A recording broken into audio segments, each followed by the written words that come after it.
Hello everybody, Sergeant Soldier here, and we're back with another How to Rust. And today, we're taking another look at the component system. This can actually be our first hands-on look of the component system because I'm actually logged into a pre-release server. So before we get started, you may notice that my monitor's a little different. My screen's a little different. Everything's really big. For some reason, my user interface scale seems to be broken because it's sliding itself up on its own. I don't know why. It could be a pre-release issue, it could be a client issue that'll get fixed when I log out, log back in. Not sure. Hopefully it'll be something that's corrected before the launch gets put out if it is a pre-release issue. So, moving beyond that, you'll notice in the bottom left-hand corner, the XP bar and the level bar is now gone. I'm not gonna lie, I kinda miss them. I kinda feel like my screen's a little naked now that that's not there because I got so used to it being there. I don't know if Facepunch has any plans on putting something there in the future. I have no idea what it could be. The XP bar was a surprise, and I actually, like I said, I miss it. But hopefully, we'll find something that kind of balances the screen out now, because it feels like everything's a little too right-hand heavy because of the health bar, the food, and the hunger and whatnot. And now the left side has nothing. So moving on, component system, right? Setting up my pre-release server, I accidentally logged into a actual ProcGen map instead of the Happus map that I'm currently on. On that ProcGen map, and of course this Happus as well, I noticed that the whole north-south separation system that they were talking about in a previous devlog actually isn't implemented yet. Now, that's not to say that Facepunch has decided not to do it at all. I'm not saying that. If they want to say that, go right ahead. But all I can say is that from my test, from both this Happus and the ProcGen, I found all the components throughout the map, no matter where it was, north, south, east, west, central, it was all the same. So, with that said, we're going to dive right into the components, and we're going to start with the F1 menu. Going to go to Item List, click on Component, and here you have all the components that are currently in the game. Now, some of them don't have a purpose yet, and those include the bleach, the duct tape, the glue, sticks, and the sheet metal. However, because they're in the game under the item list, you know at some point in time they're probably going to be used. It's just they currently don't have a use yet. The rest of the items you see here, which include the spring, the blades, the tarps, etc., are broken down into three different types: the low quality, the medium quality, and the high quality components. Now, the low quality components can be primarily found in barrels, and that includes the metal blades, ropes, sewing kits, tarps. Sometimes you can find wood, and a lot of times you're going to find crude oil. Crude oil will be dependent on the type of barrel that it is. So if it's a barrel that has 50 durability, if you get crude oil, you're probably only going to get one. However, if it's one of those red 100 durability barrels, there's a good chance that when you bust that open, you're going to get 15 crude oil. Now from there, the medium quality is going to be found in crates or barrels. And that's going to include the metal spring, metal pipe, road signs, and gears. Now the crates can also have random things in it that aren't the medium or high quality items. Sometimes you'll actually find low quality items in them. However, from what I found, the barrels pretty much are only going to have the medium and low. I have yet to find a high quality item in a barrel. Last but not least, of course, the high quality. We have the rifle body, the SMG body, tech trash, and for some reason I've also found high quality metal bars. It's actually fairly common in the crates that I looked into. Had a lot of high quality metal bars in it, 5 per crate. And I searched 3, 4, 5 different crates, and all of them had the bars in it. So I don't know if the spawn chance on those is really low for crates, or I just got lucky and happened to find a lot of high quality metal. But that being said, I'm not exactly complaining, right? So moving on from there, there's one thing that I gotta tell you before we get started into the next portion, and that is the fact that, if I can actually find them, there's one. Garbage piles are not spawning components. It's pretty much going to give you food and water every single time. So that being said, if you run into a town and there's a lot of garbage piles around, that doesn't mean that town hasn't been looted yet. That just means that whoever ran through that town didn't need any food or water. But what that also means is that if you're out scavenging for wood or stone or whatever, and you run out of food and you're near a road, there's a really good chance that nobody went down the road and got the garbage piles because there's no components in them. If they already have enough food at home and their hunger bar and their thirst bar is full, why would you stop and get the garbage anymore? It's not going to give you XP. And that's primarily what people did when the XP system was popular and in use, which, I mean, by the time you're watching this video, it may or may not be gone, depending on when you're watching it. But that was a way for people to level up very fast, was to go down roads and bust barrels and open garbage boxes. So with that, the garbage boxes may be a lot more prevalent. They may not. It just depends. It really does. I'm just telling you guys, components are not in garbage. From what I've seen, it's all food. Now from here, we're going to start looking at the actual crafting of the components. But before we do that, I want to show you something that I found on this pre-release server. And that is 3 new clothing items. If I take my Cuda hoodie off, the first one is a black semi-long sleeve with the sleeves rolled up long sleeve shirt. It's just called shirt. And the description is actually for the hide vest, but I'm sure come Thursday they're going to get that fixed, if this is getting put out for Thursday. I'm not going to lie, I actually really like this shirt. And because it's so new, it does have some layering issues. If you notice, by my character's left arm, my mouse is currently not recording, by his left arm you can see the pants kind of clipping through around the hip a little bit. I'm sure that stuff will get fixed eventually, but just looking at the shirt as it is, I really like this shirt. I think it looks really cool. And once this gets to the point where we're actually able to make skins for it, I know you guys are going to do an incredible job with it. Now the next clothing item we have is called the tank top, and it currently has a description for hide boots. Not exactly sure why, but it's a dirty tank top. That's pretty much it. It's a dirty tank top. But for skins, I can see a lot of basketball jerseys and stuff like that, which would be really cool for you guys if you like basketball. Last but not least, we have the shorts, which trousers without the bottom of the legs. That's what shorts are, pretty much. And that's how they look. Just khaki shorts. I'm not a fan. I prefer my snow pants. But one thing that I want to point out is this shirt, the black shirt, looks really, really good with a jacket. Now, this could be any jacket. If I had a red jacket, I put that on, I'm sure it would look absolutely great. I'm looking forward mostly to seeing the skins for this shirt. Hopefully we get skins for this shirt. And seeing what you guys come up with to see what I can layer with my own outfit, which is pretty much always this for most of my videos. So I'm gonna put my Cuda hoodie back on because that's what my outfit is right now. Now, as you can see here, I have a bunch of stuff in my inventory, right? This stuff in my inventory, I basically ran around the roads and the rad towns and whatnot with 2 hatchets, or sorry, not hatchets, 2 machetes, and this is what I got out of the barrels. Now, I also found 2 crates, and in those crates were both gears. And I was like, hey, alright, cool. The one time I find a crate, I get a gear instead of high quality metal.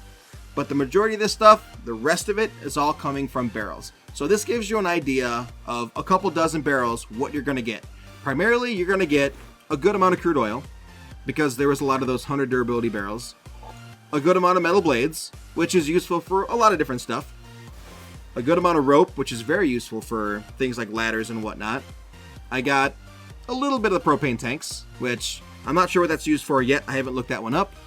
A fair amount of wood, which if I would have gotten one more stack of wood out of a barrel, I probably could have had 300 wood, and with that made a ladder. 8 tarps, which I haven't looked up what the tarps are used for yet, but the fact that they're 8 in my inventory is probably fairly common.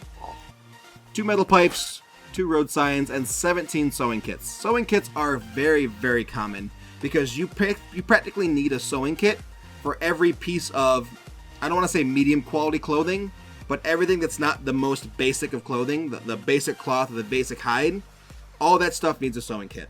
So the jacket, the pants, the hoodie, all this stuff needs sewing kits. And then lastly, a metal spring. So yeah, I got all this from barrels, and for 2 machetes and running around for probably maybe half an hour, that's really not that bad. That just goes to show you that when it comes to you starting out in a brand new server, one thing for sure, you're pretty much always going to have a sewing kit, which means that you're always going to have some kind of a clothing option for you or your group. You're going to have a good amount of crude oil, which may or may not be useful right away. Rope is fairly prevalent, and metal blades for you making weapons and whatnot. So with that, we're going to dive into the crafting system itself, and I'm going to show you some of the things that are new, some of the things that are different, and some of the things that are currently left the same. So starting off with the build. Now there's some things that are different here with the build system. First thing we're going to look at is, if I can find it, the sheet metal door. Sheet metal door is still 300 wood, 150 metal frags. The wood door, 300 wood. That stuff isn't any different. However, if you go to the ladder hatch, you'll notice the ladder hatch now has 1 ladder and 3 gears, along with 300 metal frags. The old ladder hatch, which is currently in use for the XP system, it still took 300 metal frags, but it also took 150 wood. So that wood is basically being replaced by 1 ladder and 3 gears. Now the thing about that is the ladder itself requires components to craft it. So that's the next item we're going to look at, which should be right here. Here we go. It takes 300 wood, and instead of the cloth that the ladder used to take, it now takes 5 rope. That's 5 rope per ladder. So in roughly about half an hour of me running around, I was able to get 12 ropes. I could basically make 2 ladders. That's not too bad. I don't really see the need for 2 ladders right away. Maybe you only need 1 ladder. Maybe you don't need ladders at all.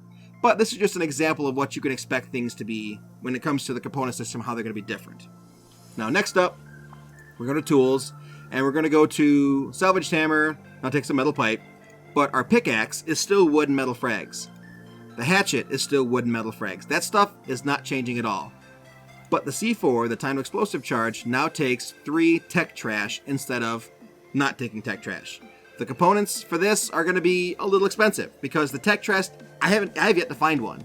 And I flew around looking in crates. I did not find any tech trash. So I can hopefully predict that this will slow raiding down a little bit.